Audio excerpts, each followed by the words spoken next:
नमस्कार, मैं हूं तपस्या शर्मा और आप इस वक्त देख रहे हैं voice of Haryana. Voice of Haryana में हम दिखाते हैं आवाज़ हरियाणा की, लेकिन इस वक्त हम दिखा रहे हैं एक आवाज़ पोइट की, वकील की। और मैं काफ़ी सारे पत्रकार की, पोइट, वकील, पत्रकार, कितने सारे नाम जितने कहूँ, एक अच्छी छवि तो है ही, जितने नाम कहूँ कम है। इस वक्त मेरे साथ हैं जोगिंदर मोर जी। सर, बहुत बहुत स्वागत है आपका। जी, आपका भी बहुत बहुत धन्यवाद। और वॉइस ऑफ हरियाणा सुनने वाले सभी का मैं अभिनंदन करता हूं और ज़्यादा से ज़्यादा लोग देखें, क्योंकि सार्थक विचार पहुंचा रहा है वॉइस ऑफ हरियाणा। जी जी जी, बहुत बहुत धन्यवाद सर। सर, सबसे पहले मैं ये जानना चाहूँगी कि आप कवि हैं, पत्रकार हैं, डॉक्टरेट की डिग्री है, माफ़ कीजिएगा मैं बोलना भूल गई, डॉक्टर जोगिंदर मोर सिंह, डॉक्टरेट की डिग्री हासिल की हैं आप, पत्रकार हैं, वकील भी हैं। क्या मकसद क्या है, किस छवि को लेकर चलना चाहेंगे चुनाव में आगे, और ये चुनाव में कैसे? पहली बात तो ये है। देखिए, ऐसा है कि राजनीति में ऐसा मानता हूं कि हर पढ़े लिखे व्यक्ति को राजनीति करनी चाहिए। जब सार्थक और सकारात्मक और पढ़े लिखे लोग राजनीति में आएंगे, तब जाके कहीं इस देश की दशा और दिशा सुधर सकती है। ऐसा मेरा मानना है। कि आप देखिए, देश आज़ादी के आंदोलन के समय जो लोग राजनीति कर रहे थे, कहाँ पे देश के राष्ट्रपति डॉक्टर राजेंद्र प्रसाद हैं, पंडित जवाहरलाल नेहरू हैं, ऐसे ऐसे लोग हैं, सरदार पटेल हैं, जितने भी लोगों को आप देखेंगे वो अंतर्राष्ट्रीय प्रसिद्धि के लोग। डॉक्टर BR अम्बेडकर हैं जी, आप डॉक्टर भीमराव का हम नाम लेते हैं, लेकिन डॉक्टर भीमराव को आप देखेंगे तो डॉक्टर साहब तो दुनिया के सबसे ज़्यादा पढ़े लिखे व्यक्ति थे उस वक्त। और बहुत से लोगों को तो ये भी नहीं पता है कि डॉक्टर साहब ने जो अपनी डॉक्टरेट थी वो अर्थशास्त्र पे उनकी, बहुत लोग तो उनको पॉलिटिकली लोग समझते हैं, लेकिन डॉक्टर साहब तो अर्थशास्त्र के बहुत बड़े विद्वान थे। तो आज देश की राजनीति आप देखेंगे कि इस लोकतंत्र को ये लोग कहाँ तक ले आए हैं। पढ़े लिखे और सकारात्मक लोगों की जो गिनती है वो कम हो गई है, राजनीति में कम हो गई है। और राजनीतिक दलों पे ऐसे लोगों ने कब्जे कर लिए हैं और चीज़ें कर ली है कि जनता की आवाज़ में से, बीच में से कोई आदमी आ ही नहीं रहा है। तो क्या हर पढ़े लिखे व्यक्ति को, मेरा तो ये आह्वान है कि हर व्यक्ति को, अगर राजनीति में अगर भागीदारिता नहीं करेंगे सकारात्मक और ठीक ठाक लोग, तो फिर राजनीति में आप देखिए कि जो चुनाव है, चुनावी प्रक्रिया है, यही तो एक प्रक्रिया है जिसके तहत आपको लोकतंत्र की स्थापना करनी है। लोकतंत्र की जो भावना है, लोकतंत्र की जो स्थापना इसी के जरिए तो होगी। लेकिन मुझे खेद है और दुख भी है कि जितना परिपक्व भारत के लोकतंत्र को होना चाहिए था, क्या आज इतना परिपक्व है? नहीं है। मैं तो कानून का डॉक्टरेट हूँ, उसके बावजूद भी अगर मेरे से भी आप ये पूछने लग जाएंगे कि आरंभ से हम बात करें, पंचायत राज की भी बात हम करें, ग्राम पंचायत की, ब्लॉक समिति की, जिला परिषद की, विधानसभा की, लोकसभा की, राज्यसभा की, अगर लोगों से ये भी पूछ लिया जाए जब चुनाव होते हैं कि आप जिसके लिए वोट डालने जा रहे हैं, मत डालने जा रहे हैं, इस निकाय का काम क्या है, ये निकाय आपके लिए काम क्या करेगा, ये इसके कर्तव्य क्या है और आपके अधिकार क्या है, जब हमें इतना ही नहीं पता है और हम वोट डालने जा रहे हैं, ये स्थिति है। दूसरी, जनप्रतिनिधियों को देख लें। अगर जनप्रतिनिधि से जो चुनाव मैदान में है, उनसे आप ये पूछ लें कि एक विधायक जो है किस कानून के तहत विधायक बनता है और उसके जो अधिकार हैं या कर्तव्य हैं, उसका जो स्पेयर है, उसका काम करने का प्रक्रिया है, उसको क्या होगी, क्या उसको किस प्रकार से काम करना है, कानूनी रूप से उसको क्या कितना है, ये भी लोग नहीं बता पाएंगे। और एक विधानसभा का और पंचायती राज का आपस में क्या संबंध है, किस प्रकार से, क्योंकि पंचायती राज सीधी गवर्नेंस है जो गांव को दी जा रही है, वो किस प्रकार से सरकार के साथ रह के काम करेगी, किस प्रकार से ग्राम देहात का जो है विकास होगा, ये सारी की सारी बहुत सी विषय हैं, बहुत। इसलिए पढ़े लिखे व्यक्तियों को राजनीति में, और केवल चुनाव लड़ना ही राजनीति नहीं है, चुनाव लड़ना राजनीति नहीं है, राजनीति है राजनीतिक रूप से चिंतन करना, सोचना और उसके अंदर भागीदारिता करना और जागृति करना भी एक राजनीति है। अब राजनीति को कतई ये मान लिया है, बिल्कुल। अब जो लोग चुनाव लड़ते हैं, जो राजनीतिक पार्टियों में, वही राजनीति करते हैं, ऐसा नहीं है। और राजनीति के मायने बदल दिए हैं, राजनीति को बदनीति में बदल दिया। और एक गजब की बात है, मैं आपसे तपस्या जी गजब की बात करता हूँ, इस राजनीति ने क्या करा है भारत के अंदर, दो चीज़ें स्थापित कर दी, लोगों के मन में डर बैठा दिया। एक तो आप किसी को देखा, अगर आप गांव देहात में आए हुए हो, यहाँ आपको लोग है ना ये कहते मिलेंगे राजनीति बहुत गंदी चीज़ है। जी जी बिल्कुल सर, एक मिनट, यहाँ नहीं, मुझे एक वाकया याद है, सोनिया गांधी जी का, जो कांग्रेस पार्टी से हैं, उनका जिक्र मैं यहाँ इसलिए भी किया कि उनका कहना था कि कुछ भी हो जाए, लेकिन मैं और मेरे जो मेरा आगे परिवार बढ़ेगा वो कभी राजनीति में नहीं आएगा। और आज वो राजनीति कर रहे हैं, कहीं ना कहीं बहुत एक वो तो बहुत बड़ी बात है कि इतने बड़े परिवार का हम नाम ले रहे हैं, वो तो अलग है। लेकिन आम आदमी के मस्तिष्क में क्या बात को छेड़ दी? राजनीति गंदी है। अगर इतनी गंदी है तो इनके बच्चे क्या कर रहे हैं? राजनीति इतनी गंदी है तो दर पीढ़ी दर इनके बच्चे क्या कर रहे हैं? आम समाज के व्यक्ति क्यों नहीं आएंगे? लोग क्यों कर रहे हैं? अगर राजनीति इतनी गंदी है तो ये लोग क्यों कर रहे हैं? राजनीति कतई गंदी नहीं है। राजनीति में काम करने वाले राजनीतिक दलों में कुछ लोग ऐसे आ गए हैं जो समाज के प्रति, देश के प्रति, देश के लोकतंत्र के प्रति जिनकी कोई जवाबदेही नहीं रहती है और जो कोई जवाबदेही करना नहीं चाहते हैं, काम सकारात्मक लोकतांत्रिक जो प्रक्रिया उसमें काम नहीं कर रहे। अब धनबल की बात आती है, यहाँ डराते हैं आम आदमी को कि इतना धनबल लगेगा, इतने पैसे लगेंगे। चुनाव में पैसे किस बात के लिए? धनबल किसी। मैं तो एक बात और कहता हूँ तपस्या जी, आप एक बात देखिए, उपचुनाव है। इस उपचुनाव में भारत ये कोई आम चुनाव नहीं है, केंद्र का चुनाव नहीं है, हरियाणा का चुनाव नहीं है, ये उपचुनाव है। इस उपचुनाव में सिर्फ और सिर्फ केंद्रित बड़ौदा हल्का का विकास और बड़ौदा पे बातें रहनी चाहिए। आप देखिए बड़ी बड़ी बातें करते हैं यहाँ पे बैठ के, और बड़ौदा के विकास की और बड़ौदा के उम्मीदवार की कोई बात ही नहीं करता, कोई भी बात नहीं करता। बातें करेंगे इधर की उधर की, लेकिन इस पूरी उसमें अगर उपचुनाव में भी बड़ौदा हल्का की बात ना हो तो कितनी बड़ी बेईमानी है। मैं तो यहाँ तक कहता हूँ कोरोना का समय है या किस प्रकार से ये बड़े बड़े नेता रैलियाँ लेके आ रहे हैं, भीड़ बढ़ा रहे हैं, चुनाव आयोग को एक काम कर देना चाहिए, एक ऐसी बस कर देनी चाहिए और उसमें सभी उम्मीदवारों को बैठा दें और गांव में जाके समय निर्धारित कर दें, और जितने भी यहाँ पे उम्मीदवार होंगे, विधायक के उम्मीदवार हैं, एमएलए के कैंडिडेट्स हैं, उनको 10-10 मिनट दे दें सबको, और 10-10 मिनट में अपनी सारी बात कर ले बड़े सकारात्मक तरीके से लोकतंत्र में। ये इसलिए खाली छोड़ किस लिए रखें ये बातें? लोकतंत्र इंडिया का, और ये चीजें होती हैं बाहर। अगर आपने देखा होगा भी अमेरिका के चुनाव होने वाले हैं, वहाँ पे कुछ ऐसे ही चुनाव होता है। जब हम शिक्षा की तरफ बढ़ रहे हैं वहाँ पे ऐसे होते हैं। जब हम अमेरिका के विकास की बात करते हैं, अमेरिका की और चीजों की हम ये कहते हैं, उनकी कॉपी करने की कोशिश करते हैं, तो लोकतांत्रिक व्यवस्था की क्यों नहीं? लोकतांत्रिक मूल्यों की क्यों नहीं? लोकतंत्र में समझता की क्यों नहीं? लोकतंत्र के नाम पर एक ही चीज आती है कि वो इंडिया है, यू नो, एक स्टार्टिंग से कहा जाता है हमने विश्व का जनसंख्या की दृष्टि से सबसे बड़ा देश बनने है, ठीक है, हम विश्व का सबसे बड़ा लोकतंत्र है, तो क्या हमारे कंधों पे जिम्मेदारी नहीं है इस लोकतंत्र को स्वस्थ और साफ करें? बिल्कुल है, बिल्कुल। क्या हमारी जिम्मेदारी नहीं है? हम बेईमानी करते रहे। और यहाँ पर तो ऐसे ऐसे शब्द हैं, आप नेता यहाँ आते हैं, कोई निर्दलीय चुनाव लड़ता है तो उसके खिलाफ ये कहेंगे ये वोट काटुआ है, या तो वोट काटुआ शब्द कह देते हैं। वोट काटुआ कोई शब्द होता है क्या? अगर इन नेताओं से कोई पूछ ले कि भी लोकतंत्र में चुनाव लड़ना एक संवैधानिक अधिकार है, इसके अंदर वोट काटवा तो ऐसा होगा जैसे इनके बाप की खेती काट ली हो किसी ने, जैसे किसी ने इनका प्लाट कब्जा लिया हो, ऐसी बातें करते हैं ये। और रही बात जिसको टिकट कहते हैं, सही मायने में अगर आप सैद्धांतिक तरीके से परिभाषा की दृष्टि से देखेंगे, टिकट तो कोई शब्द ही नहीं है, एक अनुमति पत्र है जो दल देता है किसी व्यक्ति को कि ये व्यक्ति हमारे चुनाव चिन्ह पे चुनाव लड़ेगा। उसके लिए एक प्रक्रिया होनी चाहिए, कार्यकर्ता होना चाहिए।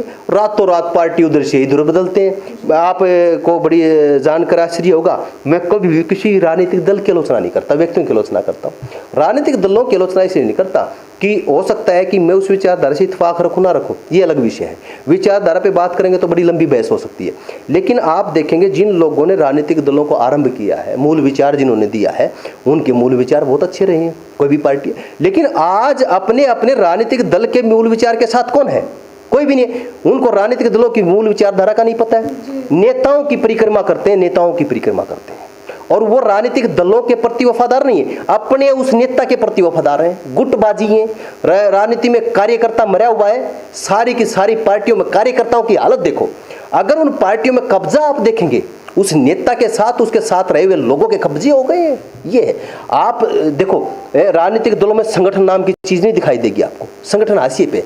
आज आप ये देखिए कि किन्हीं पार्टियों में जो पार्टी के अध्यक्ष हैं उनकी हालत क्या है। उनके पास कोई, जिसको ये टिकट कहते हैं, तथाकथित टिकट जो शब्द है, कोई टिकट मांगने राजनीतिक में जो संगठन के लोग हैं, जो अध्यक्ष हैं, उनके पास जाता है कोई? ऐसे नेताओं के पास जाते हैं जो आधिकारिक रूप से सही मायने में संगठन में कुछ भी नहीं है, लेकिन टिकट दिलवाने वाले वो हैं। यहाँ पे ये प्रयोग होते हैं कि हरियाणा की तो स्थिति यह हो गई है, आज प्रदेश का नेता नहीं है कोई भी।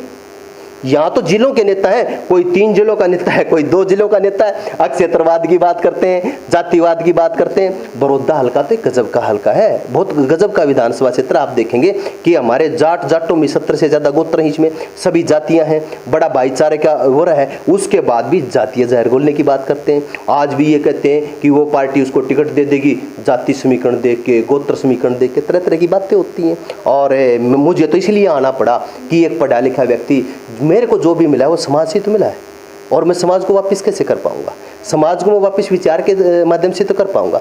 जब बड़ौदा हल्का के अंदर बड़ौदा हल्का के मान सम्मान के साथ छेड़छाड़ हो रही है, 1967 से ये हल्का बना है, मूलभूत आवश्यकताओं को ही हल्का तरस रहा है, और इस हल्के की बात कोई नहीं कर रहा है। नेता सिर्फ अवसर पर अपने राजनीतिक दलों में अपने नेताओं और आकाओं की हाजिरी और उनकी चमची और चापलूसी कर रहे हैं। ऐसे वक्त में बड़ौदा हल्का के मान सम्मान के लिए एक भी व्यक्ति नहीं लड़ रहा है। बड़ौदा हल्का के अंदर एक भी व्यक्ति बड़ौदा हल्का के मान सम्मान और विकास की बात नहीं कर रहा है, और यहाँ पर एक विचार बात नहीं कर रहे हैं कि बड़ौदा हल्का के अंदर ये उपचुनाव दो ही बातों पे होना चाहिए कि बड़ौदा हल्का का विकास कितना हुआ है, कितना होगा, नहीं हुआ तो क्यों नहीं हुआ है, और आगे करेंगे तो कैसे करेंगे। और बड़ौदा हल्का में ये पार्टियां ये कहें अपने अपने उम्मीदवार दें, आज ही दें, और उम्मीदवार दे के ये कर दें, और उनके बारे में बहस होनी चाहिए। हमने एक इतना सुशिक्षित, पढ़ा लिखा और इतना अच्छा सामाजिक आदमी को अपना उम्मीदवार बनाया है। कुल मिलाकर के आपकी बात का मतलब ये कि छवि पर वोट दिया जाना चाहिए, जो छवि उस पर्टिकुलर पर्सन की है जो चुनाव लड़ रहा है, और उस छवि को ये बात करनी चाहिए कि जिस चुनाव के लिए लड़ रहा है उसकी बात हो, उसके मुद्दों की बात हो, वहाँ की जनता की बात हो। लेकिन अक्सर देखा जाता है कि बात पार्टी की होती है, बड़े बड़े नेताओं की होती है ना, जुमले पास होते हैं, अक्सर ऐसे मुद्दे उठते दिखाई देते हैं। आज भी आप जनता के बीच में घूम रहे हैं। आपका क्या एजेंडा रहेगा चुनाव लड़ने या जीतने के लिए? आपका अपना? मेरा बिल्कुल ये है कि बड़ौदा हल्का का विकास, मैं बड़ौदा हल्का के विकास की बात कर रहा हूँ। इसके साथ अनदेखी हुई है, उस अनदेखियों को लेकर जा रहा हूँ। यहाँ के इतिहास पुरुष हैं जो उनके साथ अनदेखी हुई है। मैं आपको एक छोटी सी बात में बात और लंबा इंटरव्यू हो जाएगा, बड़ी बात बताता हूँ। जब हरियाणा और पंजाब अलग बनने लगे थे तो पंजाब से कोई भी सूबा अलग नहीं बनेगा, इस पे एक व्यक्ति ने भूख हड़ताल की और वो मतलब एक्सपायर हो गए, मृत्यु हो गई उनकी उस भूख हड़ताल के दौरान। उस जो प्रेशर था, उस दबाव को कम करने के लिए एक ऐसे दबाव की जरूरत थी। हरियाणा के पक्ष में भी एक आदमी ने भूख हड़ताल की और 52 दिन भूख हड़ताल की। पंडित जवाहरलाल नेहरू ने उनकी भूख हड़ताल को तोड़वाया, और उस भूख हड़ताल के उस पे हरियाणा है जो जन समर्थन पे हरियाणा बना, वो व्यक्ति बड़ौदा हल्का का रहने वाला था। आपको जान के आश्चर्य होगा, उस व्यक्ति का नाम योगीराज सूर्यदेव था और बड़ौदा हल्का के भावड़ गांव का रहने वाला था। जिस शहर में आप गोहाना में बैठे हैं, उस शहर में योगीराज सूर्यदेव के नाम पे कुछ भी नहीं है, कोई नहीं जानता। आज हरियाणा की राजनीति ये जवाब दे कि हरियाणा बनवाने वाला बड़ौदा हल्का है। कहाँ खो दिए उन इतिहास पुरुषों को, उन मेरे इतिहास पुरुषों के नाम खो दिए बड़ौदा हल्का के। बड़ौदा हल्का के मान सम्मान के लिए कोई बात नहीं कर रहा है। अक्सर मैं यहीं के नेताओं की नहीं, मैं हर जगह के नेताओं की बात करती हूँ। अगर उनसे हिस्ट्री पूछी जाए तो वाकई उनको नहीं पता होती है। ना तो हिस्ट्री पता है, ना वर्तमान पता है, ना भविष्य की योजनाएं उनको पता है। उनको तो सिर्फ ये पता है कि इस पार्टी में किस प्रकार से घुसेड़ करके ये प्रकरण है ना विधायक बनना है। अपने पार्टी की बात की, अगर आप यहाँ से चुनाव लड़ते हैं और सीट पे जीत दर्ज कराते हैं तो आप किस पार्टी में शामिल होना चाहेंगे? ऑफर तो आपको भी आएंगे। देखिए, मेरा एक सोच है और मेरे जो बड़ौदा हल्का के सम्मानित लोग हैं उनसे मेरी एक वादा भी है। मैं जिस चुनाव चिन्ह के साथ जीत के जाऊंगा उस चुनाव चिन्ह, क्योंकि ये सभी है ना मेरे को इन पार्टियों के विरुद्ध वो मत गिरेंगे। जो मत मेरे इन विरुद्ध आएंगे तो मैं इनके पक्ष में ही नहीं जाऊंगा। इल्जाम तो आप पर भी लगाया जाएगा वोट काटने का, ये भी लगाया जाए कि कवि हैं, पत्रकार हैं, तो वो करिए। यहाँ राजनीति में आपका क्या काम? राजनीति में बिल्कुल पढ़े रामधारी सिंह दिनकर जैसे राज्यसभा में आए हैं। दुष्यंत जी ने पूरा का पूरा, जो दुष्यंत जी थे उन्होंने तो पूरा का पूरा इमरजेंसी के टाइम में माहौल बनाया था, तो कवि दुष्यंत की पंक्तियां पढ़ी।